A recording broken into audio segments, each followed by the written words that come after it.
ಬೆಂಗಳೂರಿನ ಪ್ರಸಿದ್ಧ ಬನಶಂಕರಿ ದೇವಸ್ಥಾನಕ್ಕೂ ಕೂಡ ಈಗ ಯುದ್ಧದ ಬಿಸಿ ತಟ್ಟಿದೆ.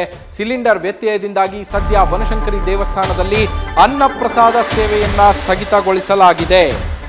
ಬೆಂಗಳೂರಿನ ಪ್ರಸಿದ್ಧ ದೇವಸ್ಥಾನ ಇದು. ಬನಶಂಕರಿ ದೇವಸ್ಥಾನಕ್ಕೂ ಕೂಡ ಯುದ್ಧದ ಎಫೆಕ್ಟ್ನಿಂದಾಗಿ ಸಿಲಿಂಡರ್ ವ್ಯತ್ಯಯ ಆಗ್ತಾ ಇದೆ ಪೂರೈಕೆಯಲ್ಲಿ. ಹೀಗಾಗಿ ಅನ್ನಪ್ರಸಾದ ಸೇವೆಯನ್ನು ತಾತ್ಕಾಲಿಕವಾಗಿ ಅಲ್ಲಿ ಸ್ಥಗಿತಗೊಳಿಸಲಾಗಿದೆ. LPG ಸಿಲಿಂಡರ್ ಕೊರತೆಯಿಂದಾಗಿ ಪ್ರಸಾದ ಸೇವೆಯನ್ನು ಬಂದ್ ಮಾಡಲಾಗಿರುವಂಥದ್ದು. ನಿನ್ನೆ 4 ಸಿಲಿಂಡರ್ನ ತರಿಸ್ಕೊಂಡಿದ್ರಂತೆ, ಅದರಲ್ಲಿ 1 ಖರ್ಚಾಗಿದೆ. ಸಿಲಿಂಡರ್ ಮುಗಿದ ಮೇಲೆ ಬದಲಿ ವ್ಯವಸ್ಥೆ ಮಾಡ್ಕೊಳ್ಬೇಕು. ಅನ್ನಪ್ರಸಾದ ನಂಬಿಕೊಂಡವರಿಗೆ ತುಂಬಾ ಸಂಕಷ್ಟ ಆಗತ್ತೆ, ಇದರಿಂದ ಕಷ್ಟ ಆಗತ್ತೆ. ಈ ಬಗ್ಗೆ ಸರ್ಕಾರ ಕೂಡ ಗಮನವನ್ನು ಕೊಡಬೇಕು ಅಂತ ದೇಗುಲದ ಉಸ್ತುವಾರಿಯಾಗಿರುವಂತಹ ದೇವರಾಜು ಅವರು ನ್ಯೂಸ್ ಫಸ್ಟ್ನ ಇದರಲ್ಲಿ ಬೇಸರವನ್ನು ವ್ಯಕ್ತಪಡಿಸಿರುವಂಥದ್ದು. ಸರ್ಕಾರ ಇದರ ಬಗ್ಗೆ ಗಮನ ಹರಿಸಬೇಕು. ಸೂಕ್ತ ರೀತಿಯಲ್ಲಿ ಸಿಲಿಂಡರ್ ಸರಬರಾಜು ಆಗುವಂತೆ ಅವರು ಗಮನ ಹರಿಸಿದ್ರೆ ಇಲ್ಲಿ ನಿತ್ಯವೂ ಸಾವಿರಾರು ಜನ ಪ್ರಸಾದ ಸೇವನೆಗೆ ಅಂತೇಳಿ ಬರ್ತಾ ಇದ್ರು, ಅವರಿಗೆಲ್ಲ ಸಂಕಷ್ಟ ಎದುರಾಗತ್ತೆ. ನಾವು ನಿನ್ನೆ 4 ಸಿಲಿಂಡರ್ನ ತರಿಸ್ಕೊಂಡಿದ್ವಿ, ಅದರಲ್ಲಿ ಈಗಾಗಲೇ 1 ಸಿಲಿಂಡರ್ ಖರ್ಚಾಗಿದೆ. ಹೀಗಾಗಿ ತಾತ್ಕಾಲಿಕವಾಗಿ ಅನ್ನಪ್ರಸಾದ ಸೇವೆಯನ್ನು ಸ್ಥಗಿತ ಮಾಡುವಂತಹ ಪರಿಸ್ಥಿತಿ ನಿರ್ಮಾಣ ಆಗಿದೆ ನಮಗೆ ಅಂತೇಳಿ ದೇವಸ್ಥಾನದ ಉಸ್ತುವಾರಿಯಾಗಿರುವಂತಹ ದೇವರಾಜು ಅವರು ಬೇಸರವನ್ನು ವ್ಯಕ್ತಪಡಿಸಿದ್ದಾರೆ. ಇದು ಬನಶಂಕರಿಯ ಸುಪ್ರಸಿದ್ಧ ಬನಶಂಕರಿ ದೇವಸ್ಥಾನ, ಬೆಂಗಳೂರಿನ ಬನಶಂಕರಿ ದೇವಸ್ಥಾನ ಇದು. ಸದ್ಯ ಅಲ್ಲಿ ಕೂಡ ಪ್ರಸಾದ ತಾತ್ಕಾಲಿಕವಾಗಿ ಸ್ಥಗಿತ ಆಗಿದೆ.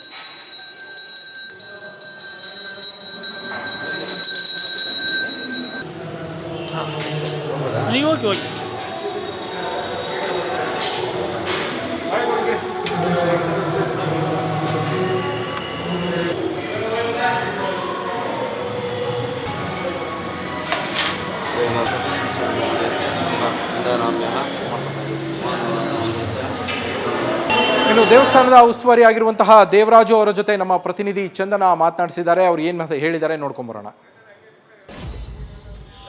ಮಧ್ಯಪ್ರಾಚ್ಯದ ಯುದ್ಧದ ಬಿಸಿ ಬೆಂಗಳೂರಿನ ದೇವಸ್ಥಾನಕ್ಕೂ ತಟ್ಟಿರುವಂಥದ್ದು. ಅಂದರೆ ದೇವಸ್ಥಾನಗಳಲ್ಲಿ ಅನ್ನ ಸಂತರ್ಪಣೆ ಮಾಡೋದಕ್ಕೂ ಈ ಒಂದು ಸಿಲಿಂಡರ್ ಅಭಾವ ತೊಡಕನ್ನ ಉಂಟು ಮಾಡುವಂತ ಪರಿಸ್ಥಿತಿ ನಿರ್ಮಾಣ ಆಗಿದೆ. ಇದೀಗ ಬೆಂಗಳೂರಿನ ಪ್ರಸಿದ್ಧ ದೇವಾಲಯ ಆದಂತ ಬನಶಂಕರಿ ದೇವಾಲಯದಲ್ಲೂ ಕೂಡ ಇಂಥದ್ದೇ ಸ್ಥಿತಿ ನಿರ್ಮಾಣ ಆಗಿರುವಂಥದ್ದು. ಸದ್ಯ ಈ ಬಗ್ಗೆ ಮಾತನಾಡೋದಕ್ಕೆ ನಮ್ಮ ಜೊತೆ ದೇವಸ್ಥಾನದ ಉಸ್ತುವಾರಿ ಆದಂತ ದೇವರಾಜು ಅವರಿದ್ದಾರೆ. ಸರ್, ಈಗ ನಿಮ್ಗಾಗ್ಲೇ ಗೊತ್ತಿರೋ ಹಾಗೆ ಸಿಲಿಂಡರ್ ಅಭಾವ ತೀವ್ರ ಪ್ರಮಾಣದಲ್ಲಿ ಉಂಟಾಗಿದೆ. ಇದು ದೇವಸ್ಥಾನದ ಮೇಲೆ ಯಾವ ರೀತಿ ಪರಿಣಾಮ ಬೀರ್ತಾ ಇದೆ? ಅದೇ ಮೇಡಮ್, ದಿನ ಭಕ್ತರಿಗೆ ನಮಗೆ ಪ್ರಸಾದ ತಯಾರಿಸೋಕೆ ಸಿಲಿಂಡರ್ ಅತಿ ಮುಖ್ಯ.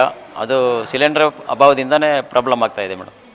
ಸರ್, ಇವಾಗ ದೇವಸ್ಥಾನದಲ್ಲಿ ಎಷ್ಟು ಸಿಲಿಂಡರ್ ಅವೈಲೇಬಲ್ ಇದೆ? ಒಂದು 4 ಇದೆ ಮೇಡಮ್. ಇವತ್ತಿನ ದಿನಕ್ಕೆ 4 ಇದೆ. ಇದು ಆಗೋವರೆಗೂ ನಾವು ಮೇಂಟೈನ್ ಮಾಡ್ತೀವಿ, ಆಮೇಲೆ ಬದಲಿ ವ್ಯವಸ್ಥೆ ಏನಾದರೂ ಮಾಡ್ಕೊಳ್ತೀವಿ. ಹೌದು ಮೇಡಮ್, ಪ್ರಸಾದ ಅನ್ಕೊಂಡು ಬಂತವರಿಗೆ ತೊಂದರೆ ಆಗಬಾರ್ದು ಅಂತ ನಾವು ಏನಾದರೂ ಬದಲಿ ವ್ಯವಸ್ಥೆ ಮಾಡಿ ಪ್ರಸಾದ ವಿತರಣೆ ಮಾಡೋಕ್ಕೆ ವ್ಯವಸ್ಥೆ ಮಾಡ್ತೀವಿ. ಅಂದ್ರೆ ನಿಮ್ಗೆ ಏನಾದರೂ ಸೂಚನೆ ಏನಾದರೂ ಕೊಟ್ಟಿದ್ರೆ ಈ ತರ ಒಂದು ಅಭಾವ ಸೃಷ್ಟಿ ಆಗಿದೆ? ನಮಗೇನು ಸೂಚನೆ ಬಂದಿಲ್ಲ. ಮೊದಲಿಂದ ಏನು ಸೂಚನೆ, ಈಗ ಇದ್ದದ ಎಫೆಕ್ಟ್ ನಮಗೆ ಗೊತ್ತಾಗ್ತಾ ಇದೆ. ಅಂದ್ರೆ ಈಗ ಬದಲಿ ವ್ಯವಸ್ಥೆ ಅಂದ್ರೆ ನಿಮ್ಮ ಆಡಳಿತ ಮಂಡಳಿ ಯಾವ ತರ ಜೊತೆ ಮಾತಾಡಿ ಅವ್ರು ಯಾವ ತರ ವ್ಯವಸ್ಥೆ ಮಾಡೋಣ ಅಂತ ಹೇಳಿದ್ರೆ ಆ ತರ ನಾವು ವ್ಯವಸ್ಥೆ ಇಲ್ಲ ಸಿಲಿಂಡರ್ ಕೊಡಿಸೋದು, ಸೌದೆ ಒಲೆ ಮಾಡೋದು, ಯಾವ ತರ ಮಾತಾಡ್ತಾರೋ ಆ ತರ ನಾವು ಇದು ಮಾಡ್ತೀವಿ. ಸರ್, ಇವಾಗ 4 ಸಿಲಿಂಡರ್ ಅವೈಲಬಲ್ ಇದೆ ಅಂತ ಹೇಳ್ತಾ ಇದ್ದೀರಾ, ಅದು ಎಷ್ಟು ದಿನದ ತನಕ ಬರುತ್ತೆ? ಒಂದು ದಿನಕ್ಕೆ ಎಷ್ಟು ಸಿಲಿಂಡರ್ ಖರ್ಚಾಗುತ್ತೆ ಮೇಡಮ್? 3-4 ಖರ್ಚಾಗುತ್ತೆ. ಈಗ ನಾವು ಕಡಿಮೆ ಪ್ರಮಾಣದಲ್ಲಿ ಕೊಡೋದ್ರಿಂದ, ಇವತ್ತು ಬುಧವಾರ ಗುರುವಾರಗಳು ಕಡಿಮೆ ಜನ ಇರೋದ್ರಿಂದ 1 ಸಿಲಿಂಡ್ರು 2 ಸಿಲಿಂಡ್ರಲ್ಲಿ ಮುಗಿಯುತ್ತೆ. ಶುಕ್ರವಾರ ನಮಗೆ ಜಾಸ್ತಿ ಬೇಕಾಗುತ್ತೆ. ಅವತ್ತು ಏನಾದರೂ ಬದಲಿ ವ್ಯವಸ್ಥೆ ಮಾಡಿ ತರಿಸ್ಕೊಂಡು ಏನಾದರೂ ಮಾಡಬೇಕಾಗುತ್ತೆ. ಬದಲಿ ವ್ಯವಸ್ಥೆ ಅಂದರೆ ನೋಡೋಣ, ಆಡಳಿತ ಮಂಡಳಿ ಇದೆ, ಅವ್ರು ಏನು ನಮಗೆ ಸೂಚನೆ ಕೊಡ್ತಾರೋ ಅದ್ರ ಮೇಲೆ ನಾವು ಡಿಫೆಂಡ್ ಮಾಡ್ತೀವಿ. ಇದು ಇಲ್ಲಿನ ಉಸ್ತುವಾರಿಯಾದಂಥ ದೇವರಾಜು ಹೇಳ್ತಾ ಇರುವಂಥ ಮಾತು. ಅಂದರೆ ಸದ್ಯಕ್ಕೆ 4 ಸಿಲಿಂಡರ್ ಸ್ಟಾಕ್ ಇದೆ, ಅದು ಮುಗಿಯೋವರೆಗೂ ಕೂಡ ಪ್ರಸಾದ ನಿರಂತರವಾಗಿ ನಡೀತಾ ಇದೆ. ಅದಾದಮೇಲೆ ನಾವು ದೇವಸ್ಥಾನದ ಆಡಳಿತ ಮಂಡಳಿ ಜೊತೆ, ಕಮಿಟಿ ಜೊತೆ ಚರ್ಚೆ ಮಾಡಿ ಪರ್ಯಾಯ ವ್ಯವಸ್ಥೆಯನ್ನು ಮಾಡ್ಕೊಳ್ಬೇಕು. ಇದರಿಂದ ಬಡವ್ರಿಗೂ ಕೂಡ ಒಂದು ರೀತಿಯಾದಂಥ ತೊಂದರೆ ಆಗುತ್ತೆ, ಅವ್ರಿಗೂ ಸಂಕಷ್ಟ ಆಗುತ್ತೆ. ಈ ಬಗ್ಗೆ ಸರ್ಕಾರ ಕೂಡ ಗಮನ ಕೊಡಬೇಕು ಅನ್ನುವಂಥ ಮಾತುಗಳನ್ನು ಹೇಳ್ತಾ ಇರುವಂಥದ್ದು. ವಿಡಿಯೋ ಜರ್ನಲಿಸ್ಟ್ ಮಧು ಜೊತೆ Chandana Shetty, news first Bengaluru. News first ನಿರ್ಭೀತಿಯಿಂದ ನಿಮ್ಮ ಪರವಾಗಿ.